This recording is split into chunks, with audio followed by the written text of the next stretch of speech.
नमस्कार दोस्तों, मैं आपका टाइम मैनेजमेंट लाइफ कोच अखिल बाहेती।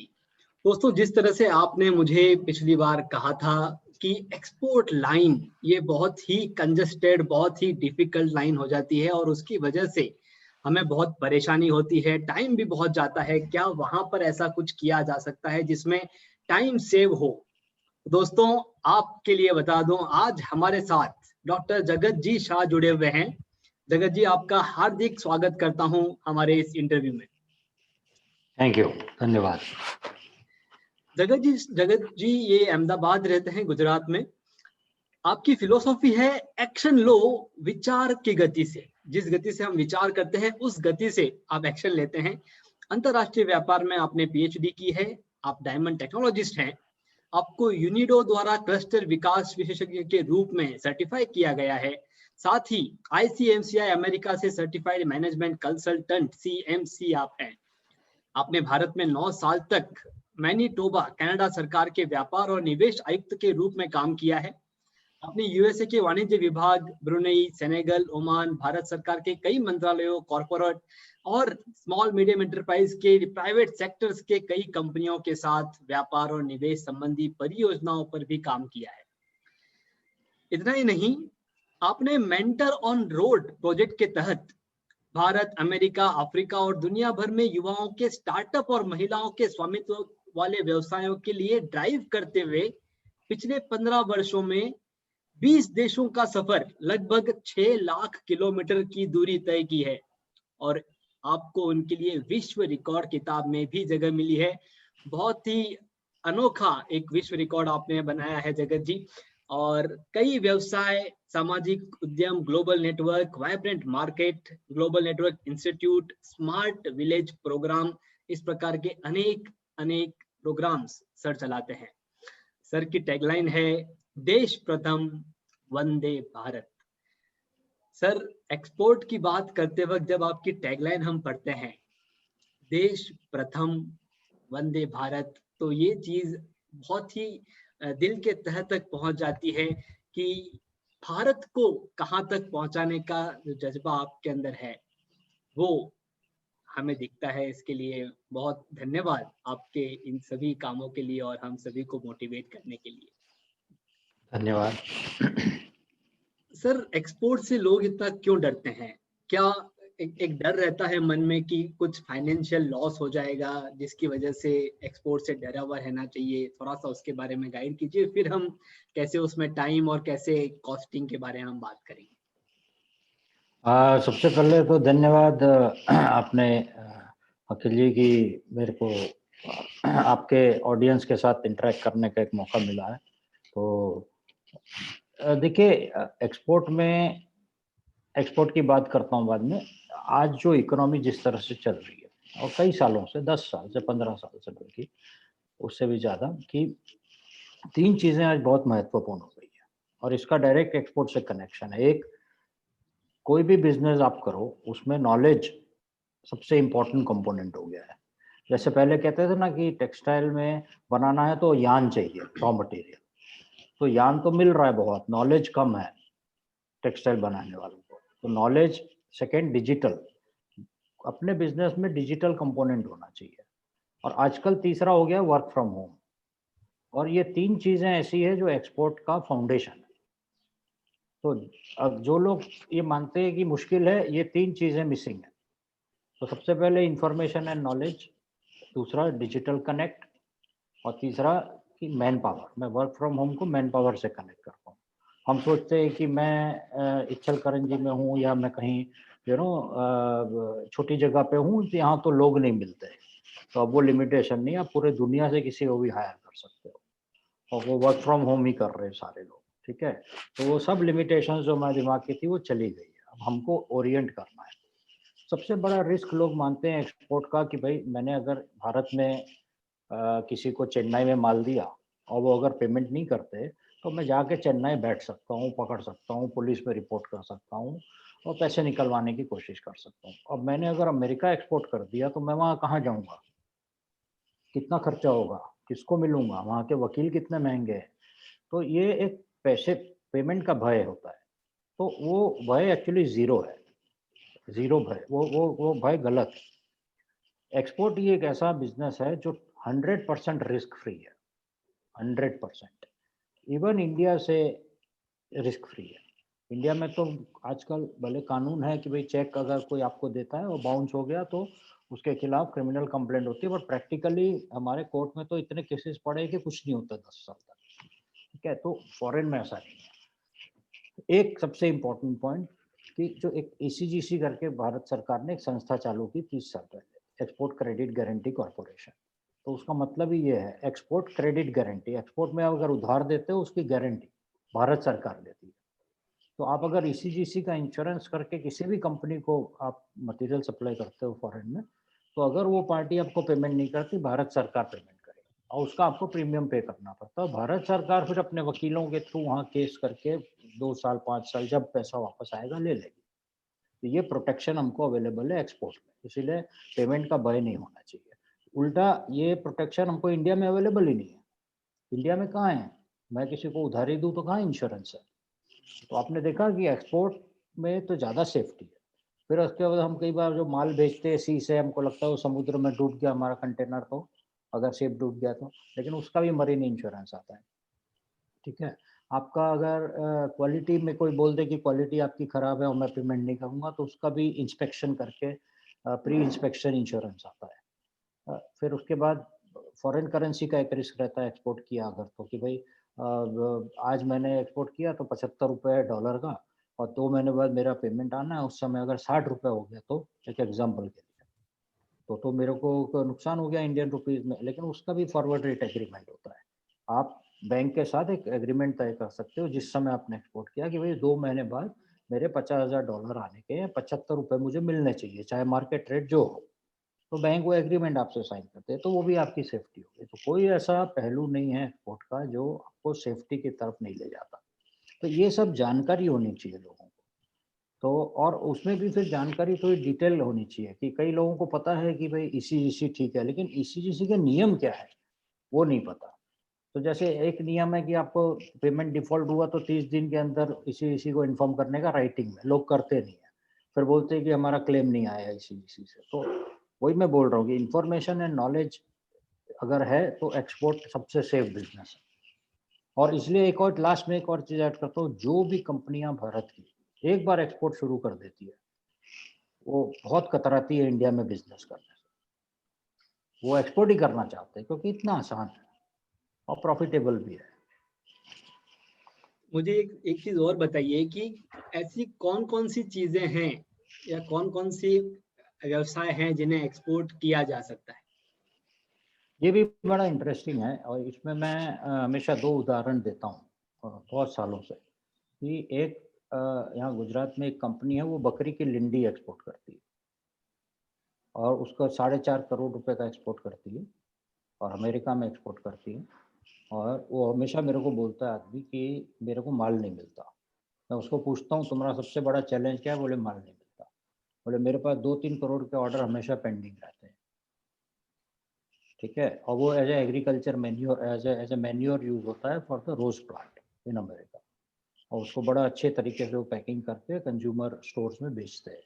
और दूसरी एक वापस अहमदाबाद की कंपनी है, वो सड़े हुए आलू एक्सपोर्ट करती है सऊदी अरेबिया को। सऊदी अरेबिया में गवर्नमेंट की कंपनी है जो इसको इंपोर्ट करती है, उसमें से केमिकल, उसका सड़े हुए आलू से ही एक स्टार्च निकाल के केमिकल बनाती है जो एयरलाइंस को बेचते हैं। और जब एयरलाइंस उसको, ऐसे छोटी सी ब्रिक होती है, जब वो ब्रिक एविएशन फ्यूल के साथ डालते हैं तो प्लेन का, एयरक्राफ्ट का जो माइलेज है वो 30% बढ़ जाता है। तो सड़े हुए आलू एक्सपोर्ट करती है। तो ये 2 उदाहरण से मैं लोगों को ये कहता हूँ हमेशा कि अब आप सोचो कि आपकी प्रोडक्ट ये 2 प्रोडक्ट से अच्छी है या नहीं, और अगर अच्छी है तो इसका एक्सपोर्ट मार्केट है। मैं तो हमेशा मेरे हर कार्यक्रम में लोगों को ओपन चैलेंज करता हूँ कि आप मेरे को अपना प्रोडक्ट या सर्विस बताओ, मैं आपको बताऊंगा कोई ना कोई जो इंडिया से उसको एक्सपोर्ट कर रहा है। बाहर की बात छोड़ो कि बाहर टर्की से कोई एक्सपोर्ट कर रहा है, साउथ अफ्रीका से कर रहा है, ठीक है, वो कर रहे होंगे, इंडिया से भी कोई ना कोई कर रहा है, ये मेरा चैलेंज है। तो कोई ऐसा प्रोडक्ट या सर्विस नहीं है जो एक्सपोर्ट नहीं हो सकता, कहीं ना कहीं हमेशा मार्केट है। निश मार्केट्स हैं, छोटे मार्केट हो सकते हैं, बड़े मार्केट हो सकते हैं, प्राइस कंपटीशन हो सकता है, बहुत सारे ये चीज़ें हैं एक्सपोर्ट में, बट मार्केट है हर प्रोडक्ट का। इसमें मैं एक चीज़ आपको ऐड करता हूँ, कई लोग बोलते हैं कि भाई मुझे इंग्लिश नहीं आती, तो मैं एक्सपोर्ट कर सकता हूँ क्या? तो मैं हमेशा चाइना का उदाहरण देता हूँ। आज की भी तारीख में 5% आबादी चाइना की इंग्लिश बोलती है। उसका 8 गुना ज़्यादा इंडिया से एक्सपोर्ट है। तो कैसे एक्सपोर्ट करते हैं? उनको तो आती ही नहीं, और फ्रेंच और जैपनीज़ को तो आती है तो भी नहीं बोलते हैं। उनको इतना प्राइड है अपने लोकल लैंग्वेज पे, तो लैंग्वेज कोई बैरियर नहीं है एक्सपोर्ट के लिए। आजकल तो इतने सारे सॉफ्टवेयर टूल्स आ गए हैं कि आप यहाँ से फ़ोन उठा के हिंदी में बात करो तो उसको इंग्लिश में सुनाई देता है, और वो इंग्लिश में जवाब दे तो आपको हिंदी में सुनाई देता है। तो वही मैंने बताया ना, डिजिटल मैंने 3 चीज़ें बताई कि इंफॉर्मेशन, नॉलेज और डिजिटल। तो डिजिटल का नॉलेज है, अगर पता है कि मुझे इंग्लिश नहीं आती, मैं हिंदी में बोलूँ, जर्मन वाला जर्मन में सुन लेगा, तो हो गया ना काम अपना। लेकिन पता होना चाहिए ना कि ये टूल अवेलेबल है। तो जहाँ पर हमें तकलीफ महसूस हो रही है, वो तकलीफ को कैसे सॉल्व करना है, ये पता भी होना चाहिए, या गाइड करने के लिए सही इंसान साथ में होना भी ज़रूरी है। बिल्कुल, बिल्कुल, बिल्कुल। सर, जैसे आपने शुरुआत में बताया कि फाइनेंशियल लॉस नहीं होता है, जैसे बहुत सारी इंश्योरेंसेस हम कर सकते हैं, लेकिन क्या वो सारे इंश्योरेंसेस करना, उन सारे फॉर्मेलिटीज़ को करना, is it a time taking, time consuming process? क्या ये सब कुछ करते रहना ये एक टाइम कंज्यूमिंग है, या सिर्फ शुरुआत में टाइम लगता है? थोड़ा-सा उसके बारे में एक्सप्लेन कीजिए। नहीं, ऐसा है कि जो दो दो कंपोनेंट होते हैं एक्सपोर्ट के। एक होता है एक्सपोर्ट मार्केटिंग, जिसमें आपको कम्युनिकेशन करके, इंपोर्टर को ढूंढ के, उससे बातचीत करके ऑर्डर लेना होता है। और दूसरा होता है डॉक्यूमेंटेशन, कि उसके कागज़ बनाने, इनवॉइस पैकिंग लिस्ट बनाना, उसको शिपमेंट कराना, कंटेनर में लोड करना, बैंक में लेटर ऑफ क्रेडिट देना, पेमेंट का प्रोसेस करना। तो 2 पार्ट में एक्सपोर्ट डिवाइडेड है।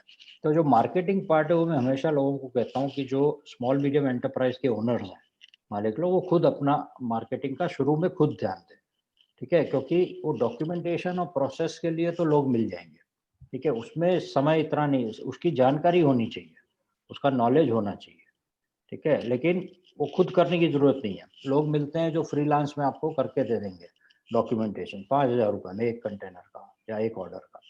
बहुत सारे लोग अवेलेबल हैं, और आजकल सब सॉफ्टवेयर भी आ गए हैं। आप एक इन्फॉर्मेशन डालो, आपके सारे डॉक्यूमेंट बनते चले जाते हैं ऑटोमेटिकली, आपको कुछ नहीं करना है। मार्केटिंग का जो है वो खुद करना पड़ता है शुरू में, बाद में फिर आप लोगों को हायर कर सकते हो मार्केटिंग के लिए भी, ठीक है? तो समय नहीं लगता, समय उन लोगों को ज़्यादा लगता है जिनको नॉलेज नहीं है, क्योंकि उनको पता नहीं कैसे करना, ठीक है ना? तो इंफॉर्मेशन एंड नॉलेज है अगर, तो समय नहीं लगता। और दूसरा, डेलीगेशन ऑफ अथॉरिटी करना चाहिए।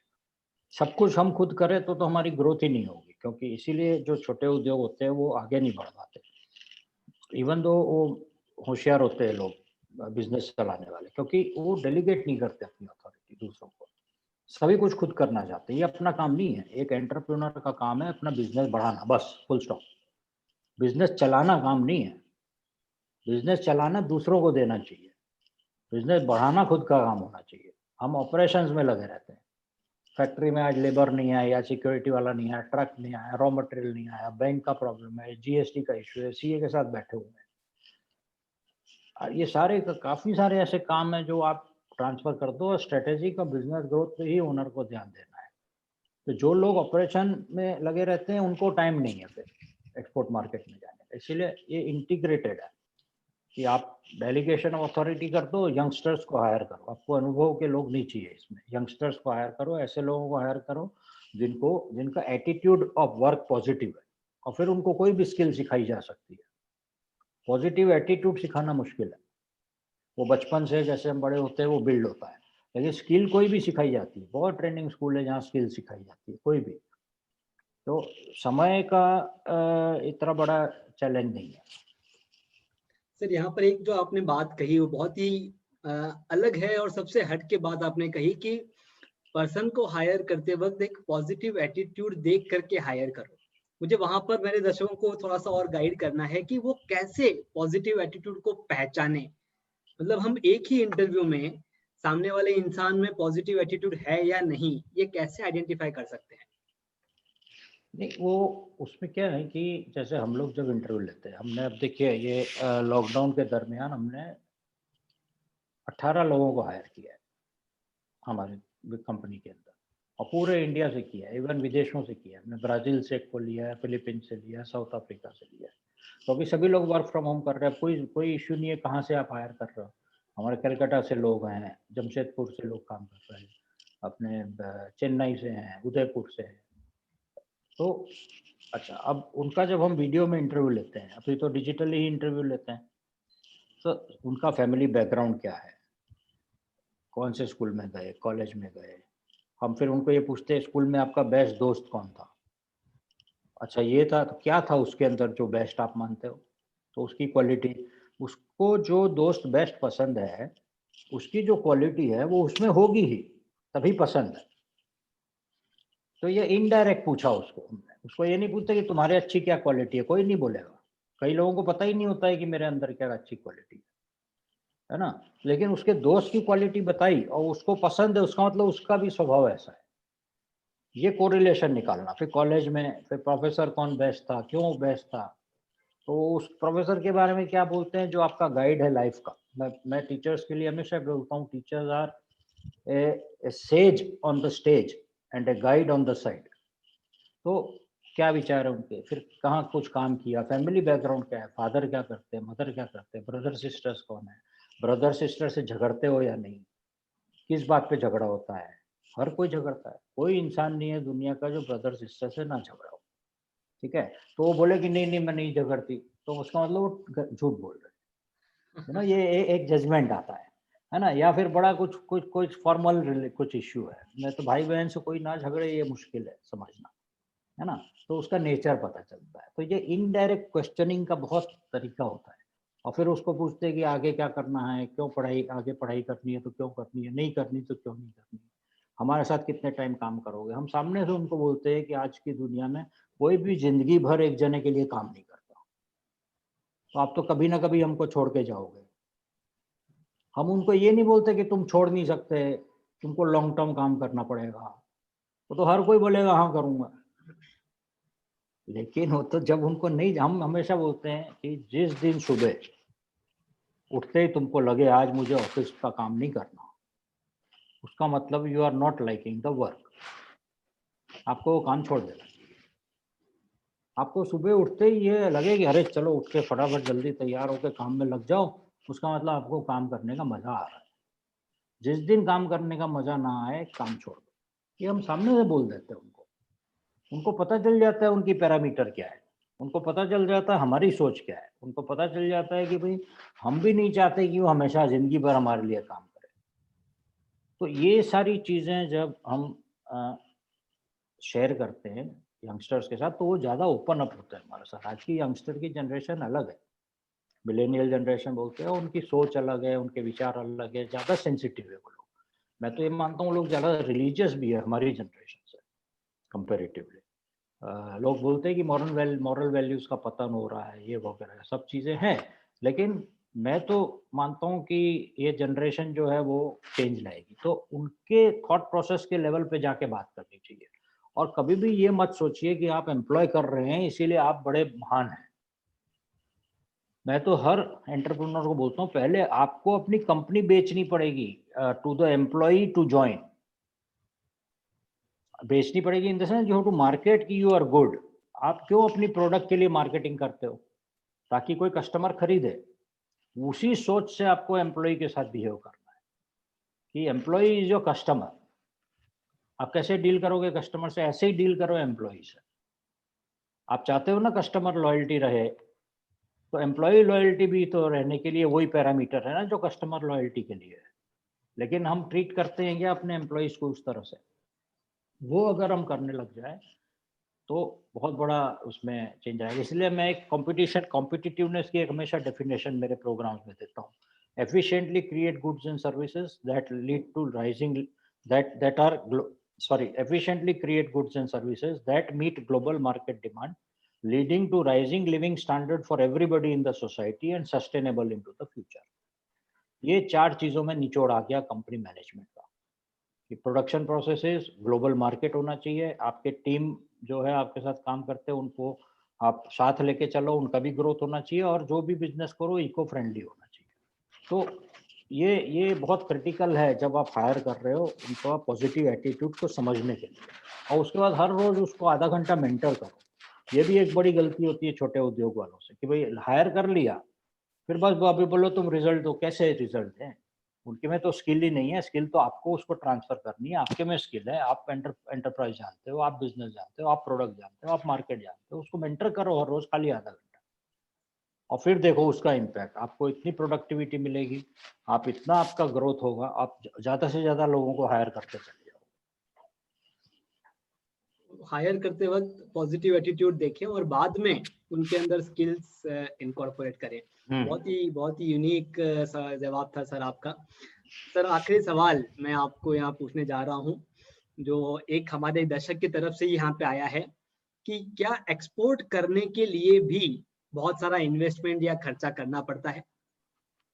नहीं, सो एक्सपोर्ट का जैसे मैंने बताया ना कि ये नॉलेज बेस्ड बिजनेस है, ठीक है। और या तो देखिए आप मैन्युफैक्चरर हैं, या तो आप ट्रेडिंग कंपनी है, या सर्विस सेक्टर में। तो आपको सरप्राइज होगा कि 65%, 65% एक्सपोर्ट भारत का last year was done by trading companies. Merchant exporter ने एक्सपोर्ट किया, उसका मतलब उन्होंने किसी से खरीदा जो बनाता है और फिर बेचा। उसका मतलब खरीदने के बाद भी वो अपना प्रॉफिट मार्जिन ऐड करने के बाद भी कॉम्पिटिटिव है। तो उसका मतलब फैक्ट्री डालने की जरूरत नहीं है। पहली बात, खर्चे की जब बात आती है तो फैक्ट्री तो बहुत सारी है, आप मर्चेंट एक्सपोर्टिंग भी कर सकते हैं। दूसरा, बहुत ही बेसिक, हार्डली मेरे ख्याल से 1 लाख रुपए आपको चाहिए एक्सपोर्ट का बिजनेस शुरू करने के लिए। क्यों? क्योंकि जो कुछ बेसिक खर्चे हैं लीगल के, जैसे इंपोर्ट एक्सपोर्ट कोड नंबर लेना, रजिस्ट्रेशन RCMC कराना आपका, एक्सपोर्ट प्रमोशन काउंसिल का, आपकी वेबसाइट होनी चाहिए, आपका एक डिसेंट ब्रोशर होना चाहिए जो आजकल डिजिटली होता है, वेबसाइट होनी चाहिए, आपका सोशल मीडिया में थोड़ा प्रमोशन होना चाहिए, बस यही इन्वेस्टमेंट है। 1 लाख रुपए भी नहीं चाहिए। फिर आपके पास आप नॉलेज, आपका डिजिटल सिस्टम, और यंगस्टर्स को हायर किया, उनको एम्पावर किया, ये है बस। इससे ज़्यादा कोई इन्वेस्टमेंट नहीं। हाँ, ये ज़रूर है कि सोर्सिंग आपको करना है कि आप कहाँ से, अगर आप मैन्युफैक्चरर हैं तो आपकी खुद की प्रोडक्ट है, तो भी यही है मॉडल, 1 लाख रुपए का इन्वेस्टमेंट। आप मैन्युफैक्चरर है, आपकी खुद की प्रोडक्ट है, आपको पता है, उसका थोड़ा रिसर्च कीजिए और मार्केट में आप एंटर कीजिए। अगर आप मर्चेंट एक्सपोर्टर हैं, ट्रेडर हैं, तो आप सोर्सिंग कर लीजिए। अच्छा, इंडिया में मैं हमेशा कहता हूँ कि इंडियन कंपनीज को मार्केट का प्रॉब्लम नहीं है, फॉरेन सोर्सिंग का प्रॉब्लम है। अच्छी कंपनी, अच्छी प्रोडक्ट, अच्छी क्वालिटी, अच्छा पैकिंग, और सारे एंटरप्रेन्योर जो है वो मार्केट को ढूंढने के लिए दौड़ते हैं, वो गलत तरीका है। आप एक बार अगर अपने प्रोडक्ट का सोर्सिंग ठीक हो गया, या आपका मैन्युफैक्चर्ड प्रोडक्ट कंपेयर हो गया कि ये हाँ मेरा बेस्ट है, I mean quality wise it is matching to the world market, तो मार्केट तो बहुत है, मार्केट का कोई प्रॉब्लम नहीं। ओके, मतलब जो सिर्फ इनिशियल खर्चा है, सिर्फ उतना ही खर्चा हमें करना है, बस हमें एक बार सेटअप है। हमारे प्रोडक्ट को बेहतर बनाने की जरूरत है। बहुत धन्यवाद सर हमारे साथ यहाँ पर टाइम शेयर करने के लिए, हमारे साथ ये नॉलेज शेयर करने के लिए, और हमारे अंदर से एक डर को बाहर निकालने के लिए कि जब एक्सपोर्ट करना है तो हम हमारा टाइम सेव भी करेंगे, और हमारे खुद के साथ साथ हमारे सभी एम्प्लॉयज का भी ग्रोथ देखेंगे। ये एक बहुत अच्छी बात आपने हमारे साथ शेयर की, इसके लिए बहुत धन्यवाद। देखो अकल जी, आपका मैंने यहाँ बैनर पे देखा टाइम मैनेजमेंट लाइफ कोच, तो हाँ जी सर। ये बड़ा मुझे इंटरेस्टिंग लगा, क्योंकि बहुत कम लोग इतना अपने आप को स्पेसिफाई करते हैं, अपना डोमेन। लोग बोलते हैं बिजनेस कोच या ऐसे सब, लेकिन ये मुझे बड़ा पसंद आया कि टाइम मैनेजमेंट लाइफ कोच आपने लिखा है। तो मेरा एक सवाल है आपसे हाँ जी सर। कि आप मेरे को कुछ 4-5 टिप्स बताइए time management point of view से, कि एक एंटरप्रेन्योर हो तो उसको टाइम मैनेजमेंट में क्या ध्यान में रखना चाहिए। सबसे पहला सर, एक एंटरप्रेनर को ध्यान में रखना है हमारे टू डू लिस्ट के बारे में। जो हमारी टू डू लिस्ट है कि हमें कल कौन सा काम करना है, उसकी तैयारी आज हो जानी बहुत जरूरी है। हमारा जो सुबह का समय होता है वो बहुत हाई एनर्जी टाइम होता है, और जितने भी मेरे क्लाइंट्स मेरे साथ जुड़े हुए हैं वो रोजाना सुबह अपनी टू डू लिस्ट बनाते हैं अपने बहुत हाई। अच्छा है। देखिए जस्ट मैं आपको शेयर करता हूँ, ये मेरा आज का टू डू लिस्ट है। हाँ जी। बहुत बढ़िया आपने बात बोली, बिल्कुल यस, वो परफेक्ट। एक रात पहले बनानी बहुत जरूरी है। दूसरा, जब आपकी टू डू लिस्ट पूरी नहीं होती है किसी भी एक कारण से, तो आपको वहां पर ये देखना जरूरी है कि कौन कौन से काम पीछे रह जाते हैं। और हम जब टू डू लिस्ट बनाते हैं तो हमें प्रायोरिटी सेट करना बहुत जरूरी है। जो काम सबसे डिफिकल्ट है या सबसे इंपॉर्टेंट है उसे पहले कर लो। तो जो पीछे बचे हुए काम है वो पहले से ही ऐसे काम है जो ज्यादा इंपॉर्टेंट नहीं है, तो उनके ऊपर डेलीगेशन, जैसे आपने सजेस्ट किया कि उनके ऊपर डेलीगेशन प्रोसेस सेट करना शुरू कर देना है कि ये वाले काम अक्सर रोजाना रह जाते हैं, तो वो इसलिए रह रहे हैं क्योंकि हमारा टाइम इन वाले कामों में जा रहा है, तो इन्हें डेलीगेट करके पूरा करवाएं। और उसके बाद जो सबसे ज्यादा जरूरी हो जाता है वो है time with family. Particular time पर अपने ऑफिस आवर्स को क्लोज करके अपने आप को 100% ऑफिस से दूर करके फैमिली के साथ टाइम देना बहुत जरूरी है। अक्सर हम ये सोच लेते हैं कि अभी मैं बहुत बिजी हूँ, इस संडे को दूंगा, संडे को कुछ दोस्तों के साथ चले जाते हैं, फिर पूरा वीक बीत जाता है और वो जो फैमिली को टाइम देना होता है वो हम नहीं देते हैं। तो ये कुछ इंपॉर्टेंट चीजें हैं जो एक एंटरप्रेन्योर को ध्यान रखना बहुत जरूरी है मेरे हिसाब से। बहुत बढ़िया, बहुत अच्छा है, आपने बहुत परफेक्ट बोला। आपका ये मुझे एटीएम भी पसंद है, यहाँ जो एटीएम लिखा है ना, क्योंकि आप टाइम डालो और पैसे निकालो। जो एटीएम बहुत बढ़िया आपका स्लोगन है, आई लाइक दैट। यस, तो मैं इसको इस तरह से कहता हूँ कि इस एटीएम में आपका कार्ड इंसर्ट कीजिए और टाइम निकालिए और अपने आप को ग्रो कीजिए। वेरी गुड, वेरी गुड, बहुत बढ़िया।